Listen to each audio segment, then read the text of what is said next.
So, hello all. After finding out the key performance indicator, now the question comes in your mind that how can we express our quantitative requirements? Okay, so it is very easy to say that write down the quantitative requirements, but how can it be expressed?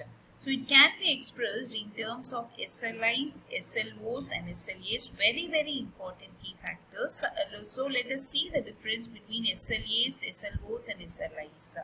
So SLA, it stands for Service Level Agreement.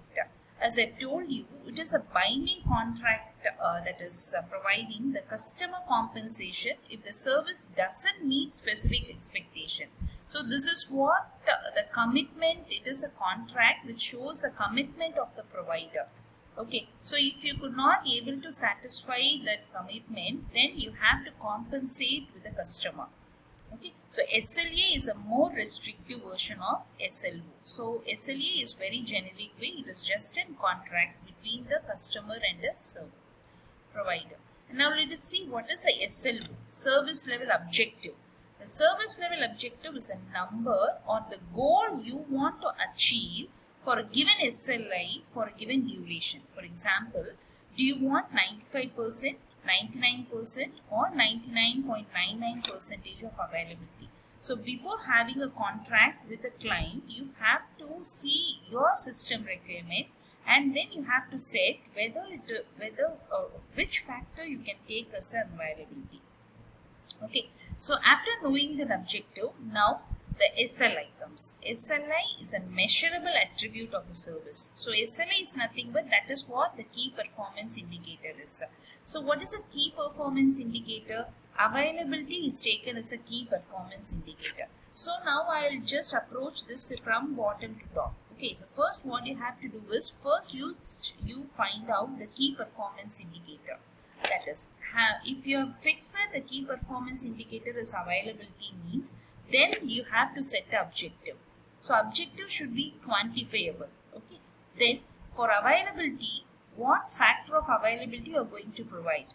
Either 95, 99 or 99.99%. So after finding out this, after quantifying your availability, then now you can publish that into a contract between your customer. Okay. So now you can make a contract between you and the customer.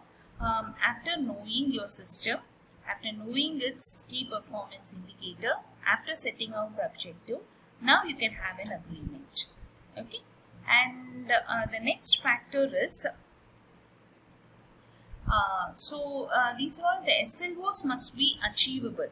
So objective must be very achievable. See, now you might have now understood the difference of KPI and SLO, that is service level indicators and service level objective is different. Okay, so if your SLI is like HTTP post photo uploads complete within 100 millisecond aggregated per minute, if this is your SLI, then SLO should be 80%. Okay, not with 99%, because if our users are using mobile phones, maybe this is overkill.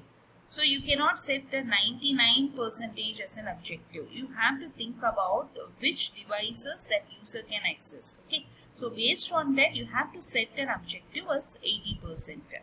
And the second SLI is available as measured with an uptime check every 10 seconds aggregated per minute. If so, then 100% won't sounds good, but it is not a practical also. And 99.99% is also possible, but maybe too expensive. If you set a 99%, maybe good enough and easier and more cost effective.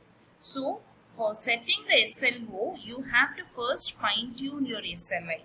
Then what is practically possible for you, that alone you have to set as an objective.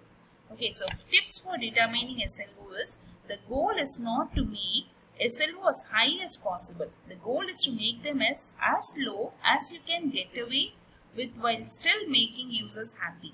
That's why it's important to understand your users. The higher you set the SLO, the higher the cost in compute resources and operation efforts. Okay, application should not significantly outperform their SLOs, because user come to expect the level of reliability you usually give them.